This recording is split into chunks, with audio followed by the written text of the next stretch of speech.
So apparently dogs have been serving in the military since World War I. Had I known that and been able to write on that for my final history project in college, I might have gotten an A.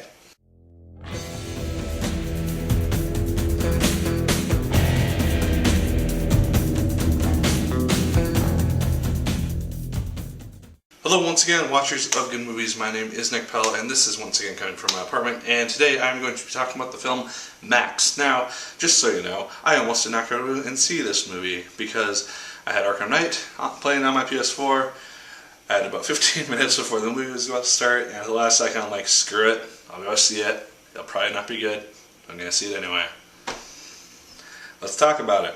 Josh Wiggins is the star of this film. He plays a kid named Justin. Justin has a incredibly bad attitude at the beginning of this movie, and is one of the reasons why I did not like his character initially, because he's just a dick. He's got his brother who was serving in the military. The guy is Skyping online, talking to his family, and the kid won't even really acknowledge him and just poking fun at what his brother's doing, and just didn't like the kid initially. He's into some shady stuff. Robbie Amell plays his brother for about 10 minutes in this film before main premise of the movie. Robbie Amell dies, and thus his dog ends up in the hands of Justin.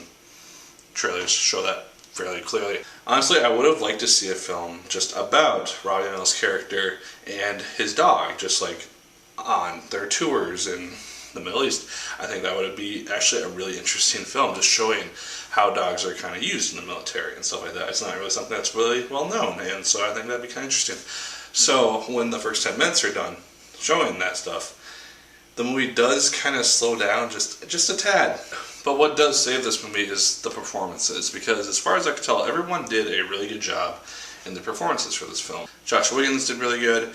The guy who plays Dad did good. Luke Kleintank, who plays Tyler, who's essentially the villain of this movie, he also did a really good job in the performances. Most of these people I haven't really seen on screen before outside of the dad. I've seen him in a few things I can't recall. The pacing is also actually surprisingly good for this film, because we get to see the dog introduced into the lives of Justin and just kind of his relationship with the dog. The relationship with him and the dog is actually probably one of the best parts of this film, just because you kind of see it started off shakily, and it's just kind of cool to see the two of them interact. When I knew this would be something that I would like to see in the film, just because it's always kind of neat to see like those relationships with animals kind of come into being and grow and flourish. And yeah, I do think that Justin goes from being kind of an asshole to like, oh, I'm a good person because I have a dog now type of. That change just seemed very sudden. Like half an hour into the film, he's just a completely different person, different priorities and everything. But you could argue that, oh, here the dog changed his perspective. A little quick for my taste. It happened in like a day or two. You don't really go through that big of a change that quickly. What mostly surprised me though is how the film was actually able to keep me invested for the large majority of its time frame. I was surprisingly engaged in the film. It takes its time getting started, but once it starts to kind of get going and you get to see different things. The dog has PTSD, Max, and so there's a scene where fireworks are happening, and so Justin has to go and comfort him. I like that scene because it's kind of a cool thing, and it shows that PTSD is a thing that happens in animals as well as humans, so it's kind of cool.